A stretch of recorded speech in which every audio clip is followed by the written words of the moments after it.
Hello student, तो आज के इस वीडियो में हम पढ़ने वाले हैं क्लास 12th फिजिक्स। और फिजिक्स का हम 10th चैप्टर पढ़ने वाले हैं जो है हमारा तरंग प्रकाशिकी। इस चैप्टर का 10 मोस्ट इंपॉर्टेंट सब्जेक्टिव क्वेश्चन को देखने वाले हैं जो आपके बोर्ड एग्जाम में पूछे जाएंगे। मैं आपको स्पष्ट रूप से कह दे रहा हूं कि जितने भी स्टूडेंट बोर्ड एग्जाम 2026 की तैयारी कर रहे हैं वो सभी इन सभी टॉपिक को जरूर तैयार करेंगे। तो चलिए दोस्त, बिना देर किए शुरू करते हैं और ये 10 सब्जेक्टिव को समझ लेते हैं। चलिए जी, तो ये हमारे 10 इंपॉर्टेंट सब्जेक्टिव क्वेश्चन है 10th चैप्टर जो है तरंग प्रकाशिकी के। एक एक करके हम समझेंगे, ध्यान पूर्वक आप समझिएगा। चलिए, यहाँ पे हमारा पहला इंपॉर्टेंट क्वेश्चन आता है, ध्यान से समझेंगे। ये सभी 4 नंबर वाले में पूछे जाने वाले प्रश्न है। चलिए जी, तो यहाँ पे हमारा क्वेश्चन कह रहा है, यहां पे 4 नंबर कैसे भैया, ये शॉर्ट टाइप क्वेश्चन है हमारा, शॉर्ट टाइप क्वेश्चन है, ठीक है ना, लॉन्ग टाइप नहीं, ये शॉर्ट टाइप हमारा क्वेश्चन है। ध्यान से समझेंगे। चलिए देखिए, यहां पे कह रहा है कि प्रकाश के व्यतिकरण को परिभाषित कीजिए। मतलब व्यतिकरण किसे कहते हैं, इसको परिभाषा में देना है। तो यहां पे हमने लिख दिया है प्रकाश का व्यतिकरण, तो यहां पे परिभाषा लिखा हुआ है। ध्यान से समझेंगे। लिखा गया है कि जब 2 या 2 से अधिक समान आवृत्ति की तरंगे समान दिशा में अध्यारोपित होती हैं तो यह घटना प्रकाश का व्यतिकरण कहलाता है। मतलब सिंपल सी बात है कि यहाँ पे कम से कम 2 तरंगे का होना, 2 तरंगों का होना आवश्यक है। यहाँ पे 2 तरंगों का कम से कम होना आवश्यक है, 2 से अधिक हो सकते हैं। तो जब 2 या 2 से अधिक तरंगों, मतलब जब 2 या 2 से अधिक तरंगे आपस में मिलती हैं, तो यहाँ पे मिल रही है ना, तो यही घटना प्रकाश का व्यतिकरण कहलाएगा। बट इन दोनों तरंगों का कुछ गुण होना चाहिए। वो गुण ये होना चाहिए कि जो तरंगे हैं वो समान आवृत्ति की होनी चाहिए, और दूसरी बात समान दिशा में क्या होनी चाहिए, समान दिशा में चलनी भी चाहिए, एक ही समान दिशा में चलनी चाहिए। तो यहाँ पे हम क्या आपसे कह रहे हैं कि जब 2 या 2 से अधिक तरंगे मतलब जब 2 या 2 से अधिक समान आवृत्ति की तरंगे समान दिशा में अध्यारोपित होती हैं या मिलती हैं, तो इसी को हम क्या कहते हैं, प्रकाश का व्यतिकरण कहते हैं। समझ में आ रहा है कि जब 2 तरंगे आपस में एक दूसरे से मिलेंगी, जैसे कैसे मिलेंगी, ध्यान से समझेंगे। जैसे फिगर से मैं समझाऊंगा तो थोड़ा ज़्यादा आप समझ पाएंगे। ये समझिएगा, ये कोई अक्ष है, मान लेते हैं एक्स अक्ष है। यहाँ पे ये हमारी पहली तरंगे हैं। सपोज दैट इस तरीके से ये चल रही है, थोड़ा सा छोटा ही हम ले लेते हैं।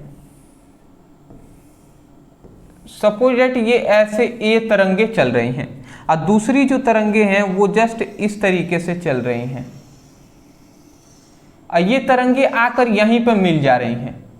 ये दोनों तरंगे आकर यहां पे मिल जा रही हैं। ये दोनों तरंगे आकर यहां पे मिल जा रही हैं। तो ये हमारी पहली तरंग हो गई, ये हमारी दूसरी तरंग हो गई। तो जब 2 तरंगे या 2 से अधिक तरंगे एक ही बिंदु पर मिलती हैं तो मिलने को ही हम अध्यारोपण कहते हैं। अध्यारोपण, ठीक है, कि जब 2 या 2 से अधिक तरंगे एक दूसरे मतलब किसी बिंदु पर मिलेंगी तो उसी को हम अध्यारोपण कहते हैं। बट ये दोनों तरंगों का गुण क्या होना चाहिए, समान आवृत्ति की होनी चाहिए और समान दिशा में, मतलब एक ही दिशा में ये दोनों संचरण करने चाहिए, चलनी चाहिए। तो दिख रहे हैं ना, एक ही दिशा में चल रही हैं। तो परिभाषा आप क्या कहेंगे, मुख्यतः सुन लीजिए। आप यही कहेंगे कि जब 2 या 2 से अधिक समान आवृत्ति की तरंगे, जब 2 या 2 से अधिक समान आवृत्ति की तरंगे समान दिशा में अध्यारोपित होती हैं, मिलती हैं, तो यह घटना प्रकाश का व्यतिकरण कहलाता है। तो यहाँ पे 2 ही हमने तरंगे दिखाए हैं, और भी तरंगे इसमें हो सकते हैं, और भी तरंगे यहाँ पे इस तरीके से जाकर यहाँ पे मिल सकते हैं। और भी ऐसे और भी जैसे तरंगे हो सकती हैं कि जैसे इस तरीके से जाकर इस तरीके से जाकर इस तरीके से जाकर यहाँ पे मिल सकते हैं। तो जब दो या दो से अधिक तरंगे किसी पर, ये सभी तरंगों की आवृत्ति समान होनी चाहिए, दिशाएं समान होनी चाहिए, तो जिस बिंदु पर मिलेंगी वह बिंदु, मतलब इस घटना को ही हम प्रकाश का व्यतिकरण कहते हैं। तो मैं आशा करता हूँ समझ गए होंगे। अब व्यतिकरण के दो प्रकार भी होते हैं, उन सभी पर भी आपको पूछा जाता है क्वेश्चन, तो हम आएगा क्वेश्चन तो देखेंगे। पहले ये बताइए आपको प्रकाश का व्यतिकरण समझ में आया या नहीं? आप क्या बोलेंगे, ध्यान से सुन लीजिएगा, अंतिम बार हम बोल रहे हैं। जब दो समान आवृत्ति की तरंगे समान दिशा में अध्यारोपित होती हैं, मिलती हैं, तो यह घटना प्रकाश का व्यतिकरण कहलाता है। परिभाषा लिखने के बाद आप चुपचाप ये फिगर आप बना लीजिएगा, यही केवल फिगर आप बना लेंगे, ये आप फिगर बना लीजिएगा, इतना काम चल जाएगा आपका, ठीक है ना? इतना बना लेंगे काफी है जी। स्क्रीनशॉट ले लीजिए, आगे बढ़ेंगे। इसमें हमें केवल व्यतिकरण पूछा गया है, ये क्वेश्चन ऐसे ही पूछा गया आपके एग्जाम में। तो अब देख लीजिए व्यतिकरण पे जितने भी इंपॉर्टेंट क्वेश्चन है ना, उन सभी को हम बता रहे हैं आपको। दूसरा हमारा व्यतिकरण से संबंधित क्वेश्चन पूछा जाता है कि प्रकाश के व्यतिकरण की आवश्यक शर्तें लिखिए। तो आवश्यक शर्तें क्या है व्यतिकरण की, तो समझिएगा। तो प्रकाश के व्यतिकरण की निम्नलिखित शर्तें होती हैं। अब कौन कौन सी शर्तें होती हैं? तो पहली हमारी शर्त होती है कि तरंगों की आवृत्ति समान होनी चाहिए। क्या कहा गया कि जो तरंगों की आवृत्ति समान होनी चाहिए, परिभाषा में ही बताया गया है कि समान आवृत्ति की तरंगे होनी चाहिए। तो ये शर्तें हैं कि आवृत्ति समान होनी चाहिए, तरंगों की संचरण की दिशा समान होनी चाहिए। हमने कहा ना तरंग की जिस ओर गति कर रही है तो दिशा समान होनी चाहिए, तो देखिए संचरण की दिशा भी समान होनी चाहिए। दूसरा भी समझ गए। तीसरा यहाँ पे कह रहा है कि दोनों तरंग स्रोत, मतलब दोनों तरंग स्रोतों की तरंग दैर्घ्य समान होनी चाहिए। मतलब सिंपल सी बात है, तरंगों का तरंग दैर्घ्य जो है ना वो समान होनी चाहिए। अगला हमारे यहाँ पे ये कहा जा रहा है कि दोनों तरंगे लगभग समान तीव्रता की होनी चाहिए। मतलब समान तीव्रता की होनी चाहिए, समान वेग से गति करने चाहिए, ये कहा जा रहा है। अगली यहाँ पे कहा जा रहा है कि तरंगों के बीच का फासला कम होना चाहिए। ये जब दो तरंगे इस तरीके से दो तरंगे गति कर रही थी, ये इस तरीके से, ठीक है ना। एक और मान लेते हैं सपोज डेट तरंगे इसी तरीके से चल रही हैं, या सपोज डेट कोई तरंगे इस तरीके से अपोजिट गति कर रही हैं। तो कह रहा है कि स्रोतों के बीच फासला क्या होना चाहिए, कम होनी चाहिए। इन दोनों स्रोतों जहां से ये निकल रहे हैं उनके बीच का फासला कम होनी चाहिए। ये सब क्या है, कंडीशन है, शर्तें हैं प्रकाश के व्यतिकरण का। तो ये सब आप याद कर लेंगे, छोटा मोटा है जी, याद तो हो ही जाएगा। चलिए हमने समझा भी दिया, यहाँ पे आवृत्ति समान होंगी, ये सब हमने बताया भी कैसे होंगी। स्क्रीनशॉट, आगे बढ़ेंगे।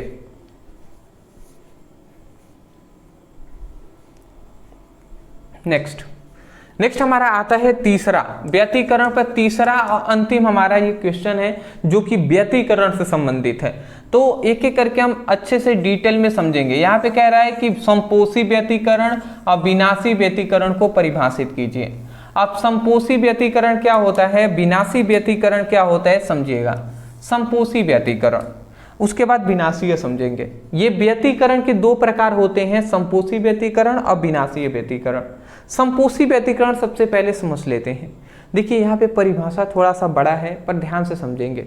लिखा गया है कि जब दो या दो से अधिक समान आवृत्ति की तरंगे, यहाँ पे हमने इतनी बात तो व्यतिकरण में भी जाना था कि जब दो या दो से अधिक समान आवृत्ति की तरंगों में व्यतिकरण इस प्रकार हो कि श्रृंग के साथ मिले तथा गर्त के साथ मिले, तो इस घटना को संपोषी व्यतिकरण कहते हैं। ये परिभाषा है जी कि श्रृंग के साथ और गर्त के साथ मिले तो उसे संपोषी व्यतिकरण कहते हैं। अब आपको समझ में नहीं आया होगा तो टेंशन नहीं लीजिए, आपको समझ में भी आ जाएगा।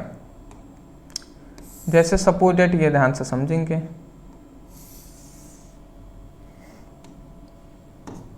ठीक है, जैसे ये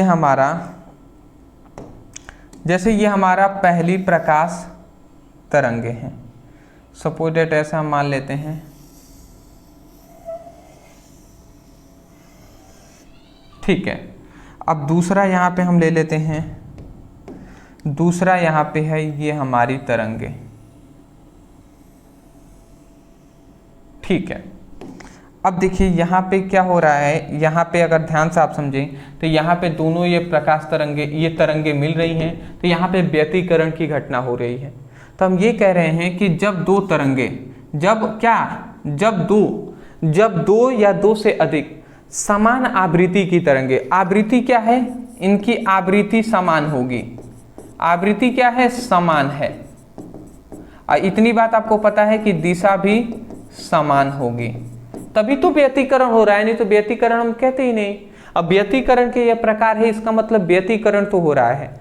तो जब दो या दो से अधिक समान आवृत्ति की तरंगों में व्यतिकरण इस प्रकार हो कि श्रृंग श्रृंग के साथ, अब श्रृंग श्रृंग के साथ मतलब क्या है कि देखिए यहाँ पे थोड़ा सा हमने मिस्टेक किया हुआ है, मैं माफ़ी चाहूँगा, यहाँ पे थोड़ा सा मैं थोड़ा उल्टा बता दिया था, ठीक है ना। श्रृंग का गर्त में जो विनाशी व्यतिकरण को हमने यहाँ पे बता दिया। चलिए थोड़ा सा 1 मिनट मैं फिगर बना लेता हूँ फिर से वापस।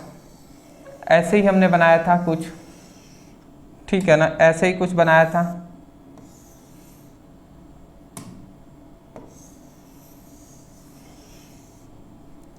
दूसरा हमारा ये है, दूसरा सपोज दैट यहाँ से और भी ये प्रकाश तरंगे इस तरीके से निकलती हैं और यहाँ पे ये मिल जा रही हैं, ठीक है ना।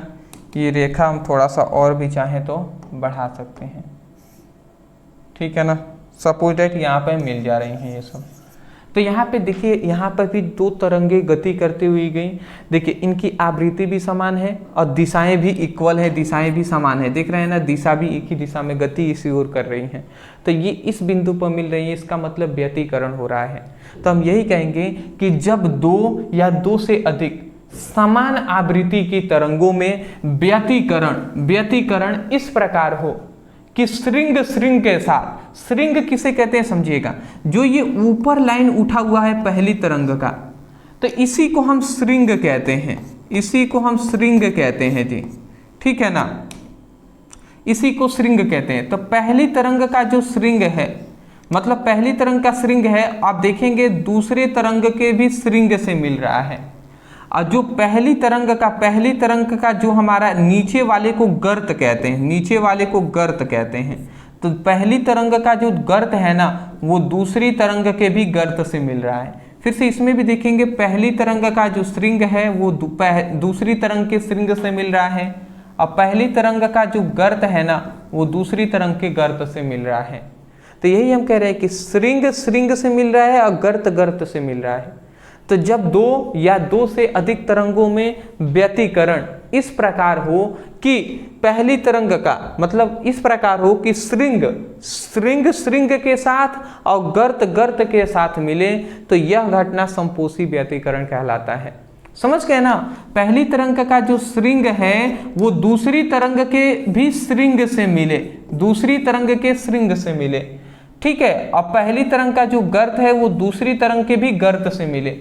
तो वही कहा गया है कि जब दो या दो से अधिक समान आवृत्ति की तरंगों में व्यतिकरण इस प्रकार हो कि श्रृंग श्रृंग के साथ मिले, श्रृंग श्रृंग के साथ मिले, गर्त गर्त के साथ मिले, गर्त गर्त के साथ मिले, तो इसे संपोषी व्यतिकरण कहते हैं। इतना लिखने के बाद फिगर जरूर बनाइएगा। अगला आता है हमारा विनाशी व्यतिकरण। अब विनाशी व्यतिकरण क्या होता है समझिएगा ये भी।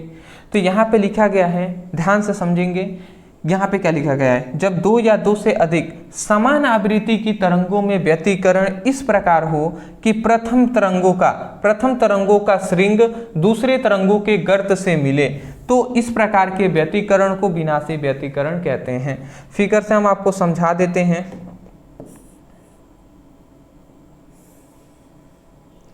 जैसे सपोज दैट ये हमारी पहली तरंगे हैं, इस तरीके से चल रही हैं, और ये सपोज दैट हमारी दूसरी तरंगे हैं,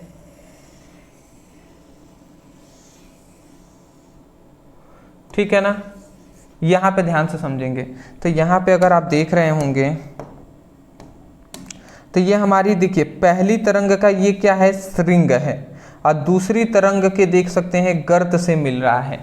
पहली तरंग का श्रृंग दूसरे तरंग के गर्त से मिल रहा है। देख लीजिए फिर से पहले तरंग का यहाँ पे देखिए श्रृंग जो है गर्त से मिल रहा है, श्रृंग गर्त से, श्रृंग गर्त से, श्रृंग गर्त, श्रृंग गर्त, मतलब यहाँ पे जो श्रृंग है ना, श्रृंग है वो गर्त से मिल रहा है, गर्त से मिल रहा है। जबकि यहाँ पे देखिए श्रृंग जो है मतलब यहाँ पे श्रृंग श्रृंग के साथ मिल रहा है, पहली तरंग का श्रृंग है वो दूसरी तरंग के भी श्रृंग से मिल रहा है। बट इसमें क्या है, पहली तरंग का जो श्रृंग है वो दूसरी तरंग के गर्त से मिल रहा है। तो इस प्रकार के व्यतिकरण को विनाशी व्यतिकरण कहते हैं। समझ रहे हैं, मतलब ऊपर वाला श्रृंग है और नीचे वाला गर्त है, तो पहली तरंग यही ना है जी, तो पहली तरंग का जो श्रृंग है वो दूसरे तरंग के गर्त से मिल रहा है। इसमें क्या है, पहली तरंग का जो श्रृंग है वो दूसरे तरंग के भी श्रृंग से मिल रहा है। तो यही हम कह रहे हैं कि जब दो या दो से अधिक तरंगों में व्यतिकरण इस प्रकार हो कि पहली तरंग का श्रृंग दूसरे तरंग के गर्त से मिले, तो उसे हम क्या कहते हैं, विनाशी व्यतिकरण कहते हैं। स्क्रीनशॉट ले लीजिए।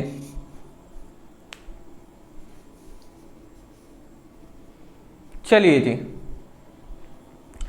चलिए अब हम आते हैं अपना अगला जो है प्रकाश के विवर्तन से आप क्या समझते हैं, इसके प्रकार लिखिए। अब ध्यान से समझेंगे, थोड़ा सा हम फास्ट चलेंगे जी। प्रकाश के विवर्तन, विवर्तन क्या है जी, किसी वस्तु के बने ज्यामिति छाया पर प्रकाश का अतिक्रमण प्रकाश का विवर्तन कहलाता है। सपोज डेट मान लेते हैं, अगर आपको समझ में आ रहा होगा तो ध्यान से समझेंगे।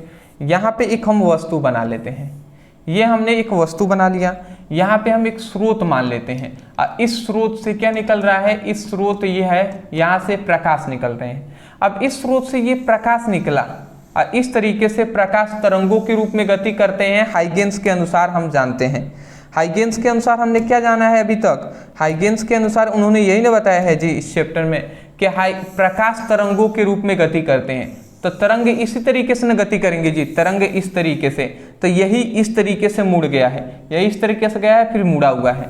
तो देखेंगे यहाँ पे क्या होगा कि जब तरंगे इस तरीके से किसी प्रकाश जो स्रोत है वो किसी वस्तु के ऊपर रख दिया जाए, तो ये वस्तु के नीचे एक छाया बनेगा, वस्तु का क्या बनेगा, एक छाया बनेगा इस तरीके से।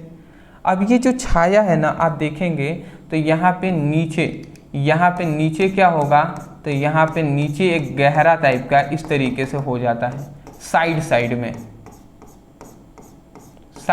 में।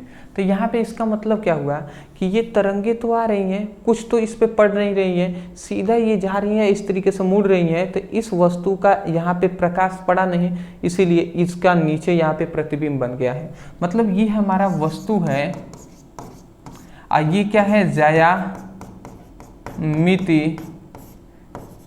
छाया है, ठीक है ना। और यहाँ पे देख सकते हैं, यहाँ पे क्या हुआ है, प्रकाश का अतिक्रमण हुआ है, अतिक्रमण, यहाँ पे प्रकाश का अतिक्रमण हुआ है। तो हम यही कह रहे हैं कि किसी वस्तु द्वारा बने ज्यामिति छाया पर प्रकाश का अतिक्रमण ही विवर्तन कहलाता है। समझ रहे हैं, मतलब कोई भी, अगर मैं यहाँ पे मान लेते हैं कि लाइट आपने बारा और लाइट आपने ऑन किया और मैं आगे खड़ा हो गया, तो पीछे मेरी छाया बनेगी। तो अगर मेरी छाया बनेगी ना, तो आप ध्यान से देखेंगे छाया आपका भी बन रहा होगा, लाइट के सामने आप खड़े हो जाइएगा, देखिएगा नीचे आपका प्रतिबिंब बनेगा।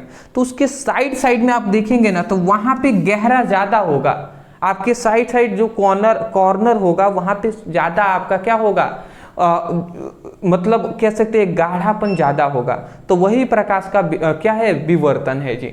तो सुन लीजिए परिभाषा, किसी वस्तु द्वारा बने ज्यामिति छाया पर प्रकाश का अतिक्रमण विवर्तन कहलाता है। किसी वस्तु द्वारा बने ज्यामिति छाया पर प्रकाश का अतिक्रमण विवर्तन कहलाता है। अदर बहुत सारी परिभाषाएं हम बोल सकते हैं किताबी लैंग्वेज से, बट जो इजी है, नॉर्मल है, वही हम बता रहे हैं जिससे आप आसानी से याद कर सकें। विवर्तन के दो प्रकार होते हैं, एक होता है फ्रेनेल विवर्तन। तो यहाँ पे देखिए, यहाँ पे कह रहा है ऐसा विवर्तन जिसमें स्रोत और पर्दे सीमित दूरी पर होते हैं, उसे फ्रेनेल विवर्तन कहते हैं। सीमित दूरी का मतलब स्रोत और पर्दा बहुत पास पास होंगे। जैसे मैं यहाँ पे हूँ बहुत ही पास में ही, जैसे लाइट मेरे आगे है तो वो लाइट के पास, मतलब इतना सीमित दूरी पर है, मतलब कम दूरी पर होंगे। स्रोत और पर्दे के बीच की दूरी कम होगी, सीमित होगी, तो उसे हम फ्रेनेल विवर्तन कहेंगे। अब फ्राउनहोफर विवर्तन का मतलब क्या है कि ऐसा विवर्तन जिसमें स्रोत और पर्दे असीमित दूरी पर होंगे। जैसे कि मैं यहाँ पे खड़ा हूं और सूर्य है, जो सूर्य है वो बहुत ही असीमित दूरी पर है, तो इसको हम क्या कहेंगे, इस तरीके के विवर्तन को फ्राउनहोफर विवर्तन कहेंगे। मतलब क्या है, असीमित दूरी पर है स्रोत और पर्दा। जैसे ये जो स्रोत है ये मान लेते हैं आसमान का सूर्य है, और हम मान लेते हैं ये कोई वस्तु, जैसे हम भी मान लिए हम हैं, तो इस तरीके का विवर्तन अगर होगा तो उसे फ्राउनहोफर विवर्तन कहेंगे। स्क्रीनशॉट। चलिए जी, ठीक है। नेक्स्ट अगला हमारा आता है कि जो है व्यतिकरण और विवर्तन में अंतर बताइए। देखिए इन्वर्टर मेरा डिस्चार्ज हो रहा है, बट फिर भी मैं आपको पढ़ा रहा हूँ, ठीक है ना। अदरवाइज कब डिस्चार्ज हो जाए मैं नहीं जानता, तो चलिए देखते हैं कब तक चलता है। जब तक चलेगा चलाएंगे जी। कह रहा है कि व्यतिकरण और विवर्तन, थोड़ा सा फास्ट चलेंगे। हमने इन दोनों को पढ़ लीजिए, एक पढ़ लिया है, एक बार बताएंगे, याद हो जाने चाहिए। देखिए विवर्तन का पहले व्यतिकरण का परिभाषा लिखा गया है कि दो तरंगे मिलती हैं, जब दो तरंगे मिलती हैं तो एक नई तरंगे बनती हैं और इस प्रक्रिया को व्यतिकरण कहते हैं। ये एक शॉर्ट में परिभाषा लिखा गया है कि जब दो तरंगे मिलेंगी तो एक तरंग बनेगी, उसी को व्यतिकरण कहते हैं। और यहाँ पे लिखा गया है, चलिए पहले इसको मैं पढ़ के सुना दे रहा हूं। फिर लिखा गया है दो या दो से अधिक तरंग स्रोतों से उत्पन्न तरंगों को मिलने से व्यतिकरण होता है। मतलब यहाँ पे कह रहा है कि दो या दो से अधिक तरंग स्रोत से उत्पन्न तरंगों को मिलाने से व्यतिकरण होता है। मतलब दो स्रोत हैं, दो स्रोत से दो तरंगे निकली, ये तरंगे निकली और ये तरंगे निकली, और जब दोनों तरंगे मिली तो व्यतिकरण हुआ। तो बिल्कुल सही बात है जी। तीसरा यहाँ पे हमारा ये कह रहा है, तीसरा कह रहा है इनमें सभी फ्रिंज समान चौड़ाई में होते हैं। मतलब क्या होता है, इनमें सभी जो फ्रिंज समान चौड़ाई के होते हैं, ये आप याद रखेंगे। अगला कह रहा है इन सभी दीप्त फ्रिंज एक समान तीव्रता की होती हैं। इनमें सभी दीप्त फ्रिंज एक समान तीव्रता की होती हैं। तो ये सब आप याद रखेंगे, अदर इसमें कुछ ज्यादा नहीं है, आपको याद कर लेंगे कुछ टॉपिक, ठीक है ना। अगला आता है प्रकाश का विवर्तन। थोड़ा सा मैं फास्ट चल रहा हूं। जब प्रकाश किसी रुकावट या संकीर्ण दरार से होकर मुड़ता है तो यही क्या कहलाता है, यह विवर्तन कहलाता है। या परिभाषा जो हमने विवर्तन का बताया वो भी बोल सकते हैं। वो भी कोई रुकावट ही था ना, स्रोत के पास नीचे हमने वस्तु को रख दिया था। तो मैं देखिए डिटेल में नहीं समझा पाऊंगा, इन्वर्टर डिस्चार्ज हो रहा है, क्लास आपकी रुकनी नहीं चाहिए, इसलिए मैं कर रहा हूँ। एक ही तरंग स्रोत की तरंगों का किसी रुकावट पर मुड़ने के कारण विवर्तन होता है, ये आप याद रखेंगे। अगला करें इन सभी फ्रिंज असमान चौड़ाई की होती हैं। व्यतिकरण में सभी फ्रिंज समान चौड़ाई की होती हैं और इसमें असमान चौड़ाई की फ्रिंज होती हैं। अगला यहाँ पे कह रहे हैं इन सभी दीप्त फ्रिंज विभिन्न तीव्रताओं की होती हैं। देखिए यहाँ पे दीप्त फ्रिंज होंगी वो विभिन्न अलग अलग तीव्रताओं की होंगी, और यहाँ पे दीप्त फ्रिंज एक समान तीव्रता की होंगी। और यहाँ पे कह रहा है कि तीव्रता के घटते क्रम में होंगे, ठीक है ना। मतलब प्रकाश के विवर्तन में दीप्त फ्रिंज विभिन्न तीव्रताओं की होती हैं और तीव्रता के घटते क्रम में होती हैं। स्क्रीनशॉट ले लीजिए, एक दो बार पढ़ेंगे याद हो जाएगा, ठीक है जी। आगे बढ़ते हैं, थोड़ा सा टॉपिक जो है कवर में जितना हो पाएगा करा दूंगा। देखिए कह रहा है कि प्रकाश के ध्रुवीकरण को समझाइए। ध्रुवीकरण को कह सकते हैं हम ध्रुवण भी कह सकते हैं। जैसे यहाँ पे लिख दिए हैं प्रकाश का ध्रुवीकरण कहे, या हमने ऊपर यहाँ पे लिख दिया है प्रकाश का ध्रुवण कहे, दोनों बात एक ही है। लिखा गया है कि जब किसी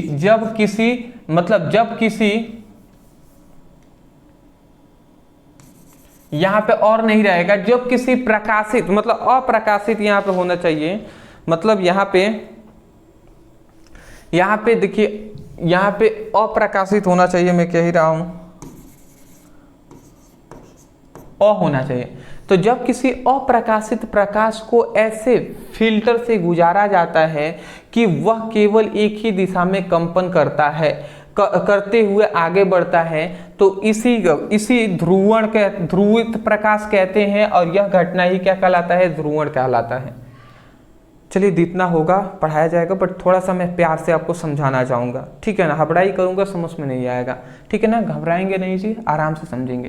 कि देखिए, जब यहाँ पे कह रहे हैं जब किसी अप्रकाशित प्रकाश को एक फिल्टर से हम गुजारते हैं। फिल्टर का मतलब जैसे पोलेराइड हो गया, ठीक है ना? तो जैसे कि पोलेराइड हमारा हो गया,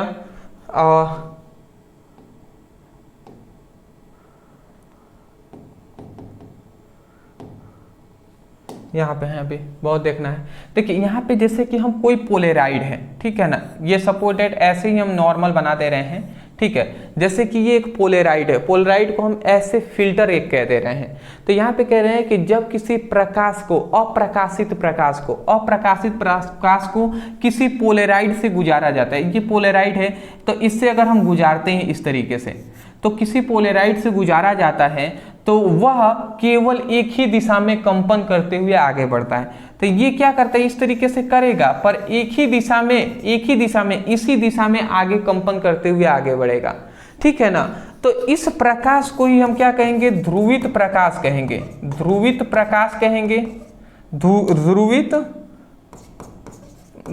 प्रकाश कहते हैं। समझ रहे हैं? जब किसी अप्रकाशित प्रकाश को किसी फिल्टर से गुजारा जाता है या किसी पोलेराइड से गुजारा जाता है, तो वो कंपन करते हुए आगे बढ़ती हैं, तो इस प्रकाश को ही ध्रुवित प्रकाश कहते हैं, और यह घटना ही प्रकाश का ध्रुवण कहलाता है। तो ये लिखा है जब किसी अप्रकाशित प्रकाश को एक ऐसे फिल्टर से गुजारा जाता है, जो वह केवल एक ही दिशा में कंपन करते हुए आगे बढ़ते, तो मतलब वह केवल एक ही दिशा में कंपन करते हुए आगे बढ़ते, तो उसे ही हम क्या कहेंगे? ध्रुवित प्रकाश कहते हैं, और यह घटना प्रकाश का ध्रुवण कहलाता है। मैं आशा करता हूँ समझ के होंगे। ये परिभाषा आपको लिखने की जरूरत, ये फिगर में लिखने की जरूरत, बनाने की जरूरत नहीं है। नोट्स में यहाँ पे नोट्स में एक पॉइंट्स हमें याद रखना है कि प्रकाश के ध्रुवण की प्रक्रिया, ठीक है ना? तो ध्रुवण की प्रक्रिया हमें जानना है। देखिए ध्रुवण क्या है, इसी को हमने यहाँ पे प्रक्रिया में आपको बताया हुआ है। यहाँ पे लिखा गया है सामान्य प्रकाश, ठीक है ना? सामान्य प्रकाश में तरंग हर दिशा में कंपन करती हैं, लेकिन जब उसे पोलेराइड, यहाँ पे पोलेराइड जैसे यंत्र से गुजारा जाता है, तो वह केवल एक ही दिशा में कंपन करती हैं, तो इस प्रक्रिया को ही ध्रुवण कहते हैं। मतलब जैसे हमने पोलेराइड समझाया, वही यहाँ पे भी बात कहा जा रहा है। यहाँ पे कह रहे हैं कि सामान्य प्रकाश में तरंगे हर दिशा में कंपन करती हैं। मतलब प्रकाश में जितनी भी तरंगे होती हैं, वो अलग अलग दिशाओं में क्या करती हैं? कंपन करती हैं, अलग अलग दिशाओं में कंपन करती हैं। परंतु इन्हीं को जब हम एक पोलेराइड से गुजारते हैं, तो वो एक ही दिशा में कंपन करने लगती हैं, ठीक है ना? तो इसी प्रक्रिया को हम क्या कहते हैं? प्रकाश का मतलब ध्रुवण कहते हैं, या प्रकाश का ध्रुवीकरण कहते हैं। तो वही बात लिखा गया है कि सामान्य प्रकाश में तरंगे हर दिशा में कंपन करती हैं, ठीक है ना? लेकिन जब उसे पोलेराइड से गुजारा जाता है, तो वो केवल एक ही दिशा में कंपन करती हैं, यह प्रक्रिया ध्रुवण कहलाता है। यही प्रक्रिया ध्रुवण कहलाता है। मैं आशा करता हूँ समझ गए होंगे, ठीक है ना? यहाँ पे दो बातें हमने पॉइंट्स नोट्स में लिखा हुआ है। ये तो पहला हमारा नोट में पॉइंट्स था। दूसरा है कि ध्रुवण केवल अनुप्रस्थ तरंगे में होती हैं। मतलब ध्रुवण की जो घटना होती है वो अनुप्रस्थ तरंगों में ही ओनली होती है, ठीक है ना? और दूसरी बात यहाँ पे फिर से यहाँ पे तीसरा पॉइंट कह रहा है कि प्रकाश के ध्रुवण होते हैं। मतलब प्रकाश का ध्रुवण होते हैं, यह सिद्ध होता है। प्रकाश तरंगे अनुप्रस्थ होती हैं। मतलब क्या है? प्रकाश का ध्रुवण होता है किसमें?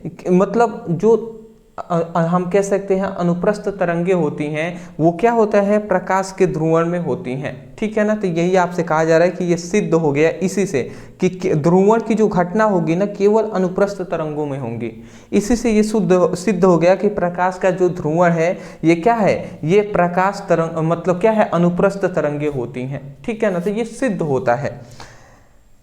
एक दो पॉइंट्स है ये, हालांकि नोट्स इंपॉर्टेंट होते हैं तो इसलिए हमने आपको लिखवा दिया है, ये आपके मर्जी के अनुसार है। केवल यहाँ पे लिखा गया है प्रकाश के ध्रुवीकरण को समझाइए या ध्रुवण को समझाइए, जो कि परिभाषा हमने लिख दिया। परिभाषा आप लिख देंगे, ये प्रक्रिया लिख देंगे, काम आपका कंप्लीट हो जाएगा। वीडियो कट गया था बीच से, आपको पता चल ही गया होगा। चलिए फिर से हम आगे बढ़ते हैं। इन्वर्टर डिस्चार्ज हो जाता है ना, चलिए ठीक है। नेक्स्ट अगला हमारा आता है तरंगाग्र की परिभाषा लिखें। अब तरंगाग्र की परिभाषा लिखें। तो तरंगाग्र की परिभाषा क्या है कि तरंगों की वह सबसे ऊंची अवस्था जहां विस्थापन अधिकतम होती है उसे तरंगाग्र कहते हैं। मतलब तरंगों की वह सबसे ऊंची अवस्था जहां विस्थापन अधिक होता है उसे तरंगाग्र कहते हैं। आपने देखा होगा कभी हॉस्पिटल में जाएंगे तो वहां पे एक बॉक्स होता है, ठीक है ना, उसमें आप देखे होंगे तो इस तरीके से, फिल्मों में भी आप देखे होंगे इस तरीके से चलता रहता है। तो वही हम कह रहे हैं कि तरंगों का वह सबसे ऊंची अवस्था जहां विस्थापन अधिकतम होता है, जहां पर विस्थापन अधिकतम होता है, ऊंची अवस्था जहां पर विस्थापन सबसे अधिकतम होता है उसी को तरंगाग्र कहते हैं। तो वही बात कह रहे हैं कि जो ऊंची अवस्था है ना, इसी अवस्था को हम क्या कहते हैं, तरंगाग्र कहते हैं। तो तरंगों की सबसे ऊंची अवस्था जहां विस्थापन अधिकतम होता है उसे हम तरंगाग्र कहते हैं, ठीक है ना। तो ये आप याद रखेंगे, यही ऊंची अवस्था की बात हो रही है। अगला यहाँ पे इसी परिभाषा को यहाँ पे भी लिखा गया है कि जब कोई तरंगे ऊपर नीचे जाती हैं, मतलब जब कोई तरंगे ऊपर नीचे जाती हैं तो वह सबसे ऊंची भाग में होती हैं। तो वो सबसे ऊंची भाग में होती हैं उसी तरंगाग्र कहते हैं। मतलब जो उसमें से जो सबसे ऊंची भाग में होंगी ना वही तरंगाग्र कहलाएंगे या कहते हैं, ठीक है ना। यह तरंग का सकारात्मक विस्थापन होता है, मतलब पॉजिटिव क्या होता है, पॉजिटिव विस्थापन होता है, सकारात्मक विस्थापन डिस्प्लेसमेंट होता है, ठीक है ना। तो ये है तरंगाग्र का परिभाषा, स्क्रीनशॉट। चलिए छोटा छोटा परिभाषाएं हैं बट इंपॉर्टेंट है जी आपके। अगला हमारा आता है तरंगाग्र को परिभाषित कीजिए। ये हमने परिभाषा तो देख ही लिया, देखिए इसमें ये टाइपिंग मिस्टेक किया गया है। चलिए 8वां हमारा क्वेश्चन आता है कि अनुदैर्ध्य तरंगों को ध्रुवित क्यों नहीं किया जा सकता। ध्रुवित मतलब होता है कि अनुदैर्ध्य जो तरंगे होती हैं उनको अलग अलग क्यों नहीं कर सकते। तो यहाँ पे हम ये लिखे हुए हैं उत्तर में कि अनुदैर्ध्य तरंगों के कण एक स्थिर तल में कंपन करते हैं। क्या कह रहा है, एक स्थिर तल में कंपन करते हैं, इसीलिए ध्रुवित नहीं किया जा सकता। सिंपल सी बात है जी कि जो अनुदैर्ध्य तरंगे होती हैं उनके जो कण होते हैं वो एक स्थिर तल में गति करते हैं, ठीक है ना, स्थिर तल में कंपन करते हैं या गति करते हैं, इसीलिए इसको हम क्या कर सकते हैं, अलग नहीं कर सकते हैं। या इसी बात को हमने यहाँ पे लिखा हुआ है कि अनुदैर्ध्य तरंगों के कण का कंपन तरंग संचरण की दिशा में होता है। तरंग संचरण की दिशा समझ रहे हैं ना, तरंग जिस दिशा में गति कर रही है उसी दिशा में ही इनके कण भी गति करते हैं। और जब कण तरंगों की दिशा में ही गति करेंगे इसीलिए हम अलग नहीं कर सकते। तो वही लिखा गया है अनुदैर्ध्य तरंगों के कण का कंपन तरंग संचरण की दिशा में होता है, इसलिए उन्हें क्या किया जा सकता है, ध्रुवित नहीं किया जा सकता है। मतलब जिन्हें जैसे तरंगे ये गति कर रही हैं तो इसके जो तरंगों के कण है ना ये छोटे छोटे, ये भी इसी दिशा में गति कर रहे हैं, इसीलिए इनको अलग नहीं कर सकते, हम तरंगों को ध्रुवित नहीं कर सकते। जबकि ऐसा होता कि तरंगे इस दिशा में गति कर रही है, इनके कण ऐसे इस दिशा में गति करते हैं तो तरंगे को ध्रुवित कर सकते थे, बांट सकते थे, बट ऐसा नहीं होता है, ठीक है ना। चलिए स्क्रीनशॉट ले लीजिए इसका, ठीक है। नेक्स्ट हमारा आता है जो है ब्रूस्टर का नियम। ये इंपॉर्टेंट एक नियम है, ब्रूस्टर का नियम समझ लेते हैं जी। तो देखिए इस नियम के अनुसार हमें क्या बातें बताएगी, नॉर्मल सी बातें हैं कि इस नियम के अनुसार जब परावर्तित किरणें तथा अपवर्तित किरणों के बीच 90 डिग्री का कोण होता है, ठीक है ना, तब उस आपतन कोण को ही हम ब्रूस्टर कोण कहते हैं, ठीक है ना। मतलब हमें इस नियम में ब्रूस्टर के नियम में हमें ब्रूस्टर कोण को ही परिभाषा दिया गया है या परिभाषित किया गया है, ठीक है ना। तो वही बात है, इस नियम के अनुसार हमें ये बताया गया, इस नियम के अनुसार बताया गया कि जो परावर्तित किरणें होती हैं और जो अपवर्तित किरणें होती हैं, ठीक है ना, तो परावर्तित किरणें अपवर्तित किरणों के बीच 90 डिग्री का कोण बनाएगा, तो उसी को हम उस आपतन कोण को हम क्या कहेंगे, उस आपतन कोण को ब्रूस्टर कोण कहते हैं। तो ये आपको याद रखना है, ठीक है ना। अब यहाँ पे बहुत सारे स्टूडेंट हैं जिनको परावर्तित किरणें नहीं पता, अपवर्तित किरणें नहीं पता, आपतन कोण नहीं पता, तो उनको भैया समझने में दिक्कत आएगी। तो उसके लिए आप क्या पढ़ सकते हैं, प्रकाश का परावर्तन देख लीजिए, अब प्रकाश का अपवर्तन टॉपिक पढ़ लीजिए। आप उतना पढ़ लेंगे आपको सब समझ में आ जाएगा। YouTube पे लिखेंगे प्रकाश का परावर्तन ब्रदर सर, वीडियो मिल जाएगा। प्रकाश का अपवर्तन ब्रदर सर, वीडियो मिल जाएगा। या आप सिंपल से याद कर सकते हैं कि ब्रूस्टर के नियम के अनुसार परावर्तित किरणें और अपवर्तित किरणों के बीच 90 डिग्री का कोण बनता है, तो उस आपतन कोण को ब्रूस्टर कोण कहते हैं, ठीक है ना। यहाँ पे नोट्स में एक पॉइंट्स याद रखेंगे कि ब्रूस्टर कोण का परिभाषा। देखिए ब्रूस्टर कोण हमने समझ लिया है, ठीक है ना। अब उसी का हमने यहाँ पे परिभाषा भी थोड़ा सा सिंपल में और भी सिंपल करके बताया गया है। देखिए ये भी उसका ही परिभाषा है, ठीक है ना, ब्रूस्टर कोण को ही। यहाँ पे भी कहा गया है कि जब प्रकाश किसी पारदर्शी माध्यम की सतह से ऐसी कोण पर आपतित होती हैं जो परावर्तित किरण की पूरी तरीके से ध्रुवित हो सकता है, तो उस आपतन कोण को हम ब्रूस्टर कोण कहते हैं। जो आपको सिंपल लगे वो आप याद कर सकते हैं, ठीक है ना। तो यहाँ पे आपको ये पता होनी चाहिए, देखिए अपवर्तित जो किरणें होती हैं वो अपवर्तन की घटनाएं में होती हैं, अब परावर्तित जो किरणें होती हैं वो परावर्तन की घटना में होता है। अब ये आपको पता होनी चाहिए सब चीज़ें। अब उसके लिए आपको परावर्तन भी पढ़ना पड़ेगा, अपवर्तन पढ़िएगा, तब आप ये समझेंगे तो समझ में आएगा। अदरवाइज मैं कितना भी डीप में चला जाऊं समझ में नहीं आएगा जब तक परावर्तन अपवर्तन नहीं पता है। तो पहले आप उसको जरूर तैयार कीजिएगा, तब परिभाषा पढ़ेंगे ना समझ में आएगा। स्क्रीनशॉट चलिए ले लिए होंगे। नेक्स्ट हमारा आता है पोलेराइड क्या है, इसका उपयोग को लिखें। अब पोलेराइड क्या है समझिएगा। तो यहाँ पे देखिए उस समय से हम पोलेराइड भी कह रहे थे, तो अब समझिए पोलेराइड क्या है। तो ये एक क्या है, ऐसी पारदर्शी पट्टी जो अनुदैर्ध्य मतलब क्या होता है, एक ही दिशा में कंपन करने वाली प्रकाश तरंगों को ही पार करने देती हैं, तो उसे पोलेराइड कहते हैं। मतलब क्या कह रहा है, ऐसी पारदर्शी पट्टी जो अनुदैर्ध्य मतलब होता है कि एक ही दिशा में कंपन करने वाली प्रकाश तरंगों को प्रकाश तरंगों को ही पार करने देती है, तो उसी को पोलेराइड कहते हैं।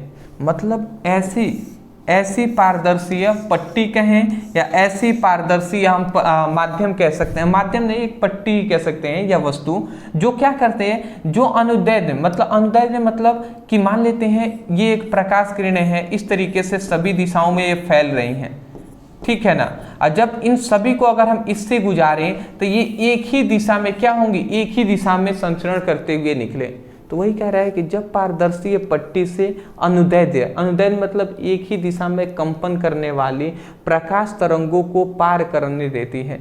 मतलब क्या है, जब हमारे पास पारदर्शी पट्टी में से इस तरीके से सभी दिशाओं में फैलने वाली प्रकाश को अगर हम इससे गुजारते हैं तो एक ही दिशा में कंपन करने वाले प्रकाश तरंगों को पार करने देगी। एक ही दिशा में चल रही है ना, तो इसको पार करने देगी, तो उसी ये पारदर्शी पट्टी को ही हम क्या कहते हैं, पोलेराइड कहते हैं। अगला यहाँ पे नोट्स में लिखा गया है कि यह प्रकाश को ध्रुवित करने के लिए उपयोगी होता है। ये क्या है, जो पोलेराइड है प्रकाश तरंगों को या प्रकाश किरणों को ध्रुवित करने के लिए, अलग करने के लिए आवश्यक होता है। तो मैं आशा करता हूँ कि आपको समझ में आ गई होंगे।